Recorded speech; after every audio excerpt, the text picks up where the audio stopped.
ये आपने कैलकुलेट किया कहीं ना कहीं। तो जो कैलकुलेट जो हम लोग किए कि हाँ इतने देर के बाद, या फिर घर से भी आप जब स्कूल के लिए चलते होंगे तो आपको पता चलता होगा कि हाँ इतने बजे मुझे स्कूल पहुंचना है, तो हमको घर से स्कूल जाने में आधे घंटे का वक्त लगता है। आप घर से तैयार होकर के 8:30 बजे जो है निकल जाते हैं, ठीक, और जो है ठीक 9 बजे आप स्कूल पहुंच जाते हैं। और वहां से फिर आप 3 या 4 घंटे पढ़ने के बाद आपको पता चलता है कि 12 या 1 बजे के बीच जब भी आपका लंच टाइम होता है तो लंच टाइम।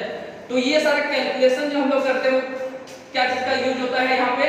पहला तो है कि संख्या, तो हम लोगों को पहले से नंबर पता है कि 1 2 3 4 5 6 7 8 9 10 इस तरीके से नंबर होता है, और इन संख्याओं को हम लोग जोड़ जोड़ करके आगे का नंबर जो है निकालते हैं। लेकिन यहाँ पे हम लोग जो पढ़ने वाले हैं वो संख्या यानी जोड़ के बारे में नहीं पढ़ने वाले हैं, हम लोग जो यहाँ पे पढ़ने वाले हैं वो क्या है? समय के बारे में। क्योंकि यहाँ पे कैलकुलेशन जो हो रहा है वो क्या चीज का हो रहा है? समय का। क्योंकि आप कितने बजे स्कूल आ रहे हैं, घर से कितने बजे निकल रहे हैं, आपकी टिफिन कितने बजे हो रही है, कितने बजे आपकी छुट्टी हो रही है, एक जो घंटी आपकी पढ़ाई हो रही है वो कितने देर की हो रही है। तो ये सारा कॉन्सेप्ट जो है हम लोग को कहां से पता चलता है? तो समय के माध्यम से पता चलता है। तो आप में से कोई जानते हैं कि एक दिन में कितना घंटा होता है? एक दिन में अगर मैं इसको गलत कहूं तो एक दिन में 12 घंटा होते हैं। एक दिन में 12 घंटा होता है। दिन और रात को मिलाकर के 24 घंटे होते हैं, ठीक है। तो एक दिन बराबर, मैं इंग्लिश में लिख रहा हूं तो यहाँ पे क्या होगा? 12 आवर, ठीक है। और 1 डे इसको जो है क्या करेंगे? इंक्लूड करेंगे 1 नाइट, तो इसको हम लोग क्या मानेंगे? 24 आवर। अब ये जो 24 आवर है, यहाँ पे हम लोग एक जो है कॉन्सेप्ट समझते हैं। एक होता है एएम, एक होता है पीएम। कौन कौन जानते हैं एएम और पीएम के बीच क्या डिफरेंस होता है, और कब से कब तक एएम होता है और कब से कब तक पीएम होता है? 12 बजे रात से 12 बजे तक एएम होता है, और 12 बजे दोपहर से 12 बजे रात के पहले तक पीएम।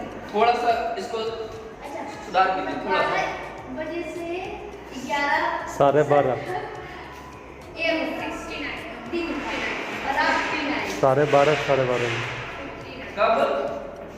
रात 12 से रात के समय में 12 बजे से। ऐसे 12 तो बजता नहीं है, लेकिन हम लोग उसको मान लेते हैं 24 आवर्स के क्लॉक में ये 00 रहता है, ठीक है। यहाँ से लेकर के अगर इसको हम लोग इसमें अगर यूनिट करते हैं तो ये एएम हो गया। यहाँ से लेकर के 11:59 और 59 सेकेंड तक, ठीक है। ये जो कहलाता है, ये क्या कहलाता है? एएम कहलाता है। और ठीक इसमें जैसे ही 1 सेकेंड ऐड हो जाता है तो ये हो जाता है 12, और इसके बाद ये हो जाता है पीएम। यहां से लेकर के रात में 11:59 और 59 सेकेंड तक ये होगा हमारा पीएम। तो इसको हिंदी में जो हम लोग कहते हैं, एक को कहते हैं क्या? फर्स्ट वाले को क्या बोलते हैं? फर्स्ट वाले को कहते हैं पूर्वाहन। ये वर्ड जो बना है पूर्वाहन, आहन मतलब आने वाला, पूर्व मतलब पूरब साइड से, यानी कि पूरब साइड से कौन आता है? तो सुबह के टाइम में ऐसा माना जाता है कि सूर्य आता है, इसलिए वो पूर्वाहन हो गया। और ये हो गया अपराहन, मतलब जाने वाला। तो दोपहर में 12 बजे के बाद से लेकर के रात में 11:59 तक हम लोग जो है पीएम मानते हैं। अब हमने सीख लिया कि एक दिन में जो है 12 घंटे होते हैं, और एक दिन और रात को मिलाकर के 24 घंटा, इसको एक कंप्लीट डे माना जाता है, यानी कि 24 आवर का एक डे होता है।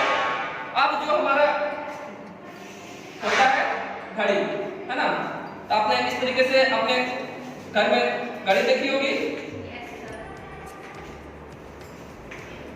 यहाँ पे होता है 12, यहाँ पे 1 2 3 4 5 6 7 8 9 10 और 11। तो ये होता है सबसे घड़ी का वो कांटा जो कि सबसे कह सकते हैं हम लोग कि स्लो होता है, लेकिन अपने अकॉर्डिंग वो बिल्कुल ठीक चलता है। क्योंकि अगर कछुआ के रेस में खरगोश को दौड़ा दिया जाए तो दोनों जो है एक दूसरे का जो है गति को कंप्लीट नहीं कर पाएंगे, या फिर अगर खरगोश के साथ हिरन को दौड़ा दिया जाए तो वो भी उसका गति को कंप्लीट नहीं कर पाएगा। तो इसी प्रकार से घड़ी के जो तीनों जो कांटे हैं, हम लोग बोलते हैं ये बहुत स्लो है, ये उससे फास्ट है, ये उससे फास्ट है, लेकिन नहीं, तीनों घड़ी का कांटा का अपना अपना उपयोगिता है। एक घड़ी का कांटा दूसरे कांटे से जो है लिंक्ड अप होता है उस पर्टिकुलर घड़ी में, अगर नहीं रहता तो लिंक्ड अप नहीं रहता। तो इस तरीके से एक घड़ी में कितने कांटे होते हैं? जनरली एक घड़ी में 3 कांटे होते हैं, ठीक है, जो कि क्या होता है इसमें चारों ओर रोटेट करता है। एक होता है उसमें से सबसे पहला आवर वाला, दूसरा होता है मिनट वाला, और तीसरा होता है सेकंड वाला। और ऑब्वियस बात है कि जैसे हम लोग देख पा रहे हैं कि सेकंड वाला जो कांटा होता है वो सबसे लंबा होता है, मिनट वाला कांटा उससे छोटा होता है, और आवर वाला कांटा सबसे छोटा होता है, ठीक है। तो जब भी ये सेकंड वाला जो कांटा है एक बार यहाँ से घूम करके यहाँ से पूरा रोटेट होकर के जब यहाँ से यहाँ तक आता है, ये कितना जो है स्टिक कंप्लीट करता है, तो यहाँ से यहाँ तक में ये आपने देखा होगा छोटा छोटा जो है तिल्ली बटा हुआ रहता है, ये 5 भाग में बटा हुआ रहता है। तो यहाँ से यहाँ तक उसको जाने में कितना लगा? 5 यूनिट, है ना। और ये हर एक यूनिट को हम लोग क्या करते हैं? तो हर एक यूनिट को कहते हैं हम लोग सेकंड। तो यहाँ से यहाँ तक जो है 5 सेकंड चला, फिर यहाँ से यहाँ 10। इस तरीके से हम लोग जब देखते हैं तो 1 से स्टार्ट हुआ, यानी कि 0 से स्टार्ट हुआ 1 तक आया, और इस तरीके से 12 तक आया, यानी 12 इंटू एक बॉक्स का डिस्टेंस कितना है? 5। यहाँ से क्या निकल करके आया? 60 सेकंड। तो यहाँ से हम लोग को निकल करके आता है कि ये वाला सेकंड वाला जो कांटा है, जब वो पूरा एक राउंड घूम करके कंप्लीट कर लेगा अपना, तो जो है क्या होगा, ये मिनट वाला जो कांटा है वो एक स्टिक, मतलब ये यहाँ अगर है इस जगह पे, अगर इस जगह पे हम लोग देख रहे हैं कि ये मिनट वाला कांटा यहाँ पे है, तो ये बढ़ करके कहाँ पे आ जाएगा? यहाँ पे। कब? जब ये सेकंड वाला कांटा पूरा घूम करके एक बार पूरा एक परिक्रमा अपना कंप्लीट कर लेगा। ठीक इसी प्रकार से जब ये मिनट वाला कांटा ठीक 12 पर रहे और वो घूमते हुए पूरा यहाँ से वापस यहाँ पे फिर से आ जाए, तो वो कितना दूरी तय करेगा? सेम करेगा। यहाँ से यहाँ 5, अब क्या है वो मिनट वाला है ना, तो इसका डिस्टेंस कितना हो गया? 5 मिनट। कितना हो गया? 12 पंचे 60 मिनट। तो जैसे ये 60 मिनट कंप्लीट करेगा तो क्या होगा? ये आवर वाला कांटा जो कि यहाँ पे अभी 2 पे है, वो बढ़ करके कहाँ पे आ जाएगा? 3 पे। तो इसलिए 60 मिनट इक्वल टू क्या हो जाता है? 1 आवर हो जाता है। तो इस तरीके से मतलब सेकंड वाला कांटा मिनट वाले कांटे को आगे बढ़ाता है, और मिनट वाला कांटा क्या करता है? अल्टीमेटली आवर में जाकर के ऐड होकर के हमारा समय को जो है आगे बढ़ाता है, और इसी हिसाब से हम लोग क्या करते हैं? समय का कैलकुलेशन कर पाते हैं, और घड़ी को देख करके हम लोग जो है जान पाते हैं। तो हमारे पास जनरली 2 तरीके का घड़ी होता है, एक जो कि घड़ी AM बताता है और PM बताता है, और दूसरा घड़ी जो कि 24 आवर चलता है। अच्छा, आपने कहीं पे 24 आवर वाला क्लॉक सबसे ज्यादा बार कहाँ पे देखा होगा? रेलवे स्टेशन, मोबाइल को छोड़ करके रेलवे स्टेशन पे। रेलवे स्टेशन पे कभी भी आपको AM PM नहीं देखने को मिलेगा। क्यों नहीं मिलेगा? क्योंकि वहां पे अलग अलग जोन से ट्रेनें आती है और जाती है, और पूरे देश में जो है टाइम टेबल एक होना चाहिए। अगर कहीं पे 1 सेकंड का भी अगर इधर उधर अगर हो जाएगा तो वो एक्सीडेंट का कारण बन सकता है। इसीलिए पूरे देश में एक जैसा समय सारणी रखने के लिए और एक जैसा जो है सबको समय तालिका प्रदान करने के लिए क्या किया जाता है? तो वहां पे 24 आवर का यूज किया जाता है। तो आप देखते होंगे कि वहां पे 12 के बाद 13 बजता है, 14 बजता है, 15 बजता है, 16 बजता है, इस तरीके से करके रात में 23, 59 होता है। उसके बाद सब कांटे 0 हो जाते हैं, जो कि मैंने आपको सबसे पहले बताया था। ठीक है, तो ये जो है घड़ी का कॉन्सेप्ट है। अब जो है आप कैसे कैलकुलेट करते हैं कि हम अगर मान लीजिए कोई ट्रेन है, वो ट्रेन सुबह में 6 बजे अगर कहीं से चल रही है और इसको पहुंचने में कितने देर लगते हैं? 4 घंटे 30 मिनट लगते हैं।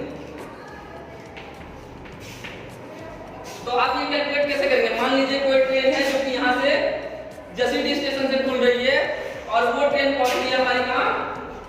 पटना। ठीक है, ये ट्रेन चली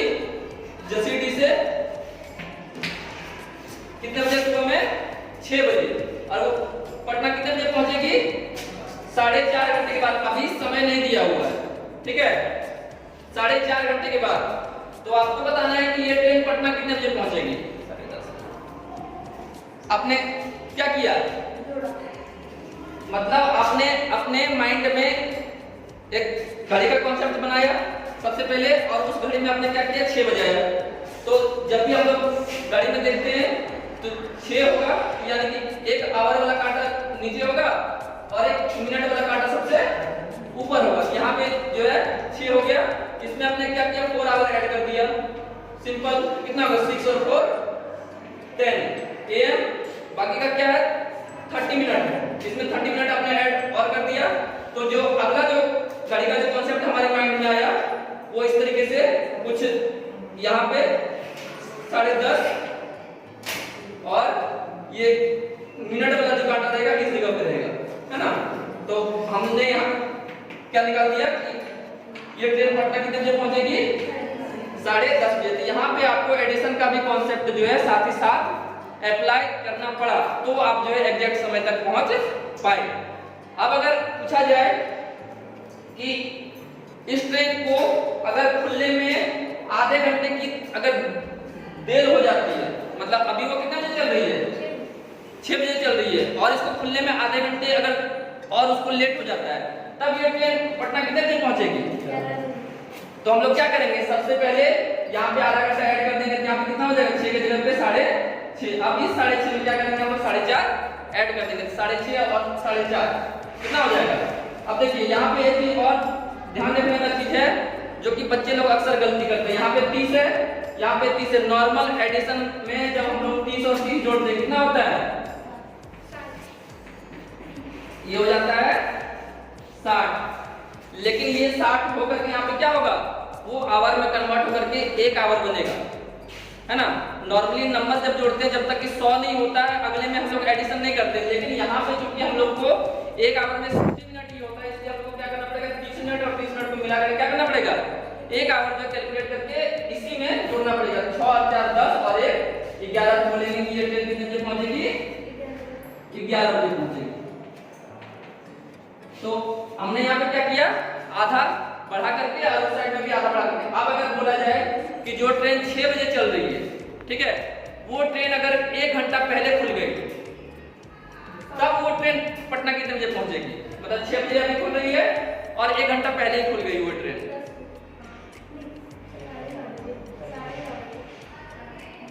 तो हम लोग को क्या करना पड़ेगा, अभी खुल रही है 6 बजे, 1 घंटा जाएंगे बैक, कितना हो जाएगा 5 AM।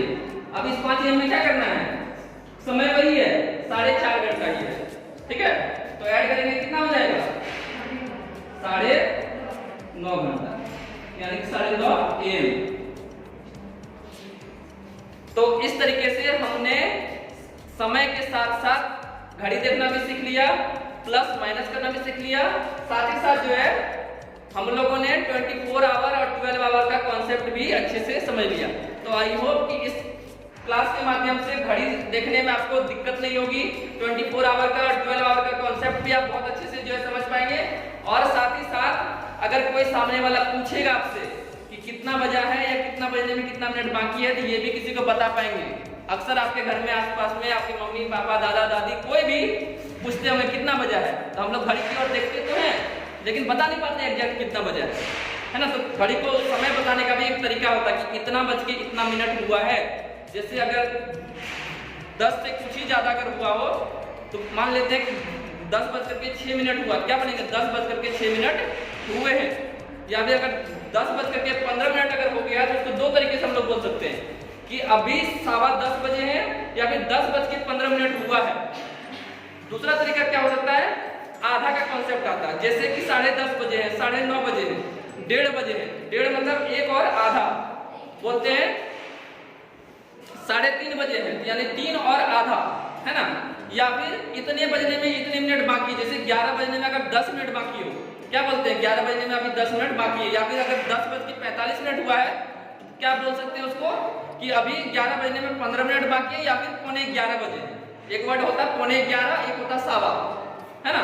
सवा इट मीन्स कि 15 मिनट आगे जा करके, और पौने मतलब 15 मिनट पीछे आकर के, और आधा का कॉन्सेप्ट मैंने आपको पहले ही बता दिया था। आई होप कि ये क्लास जो आपके लिए फ्रूटफुल रहा होगा।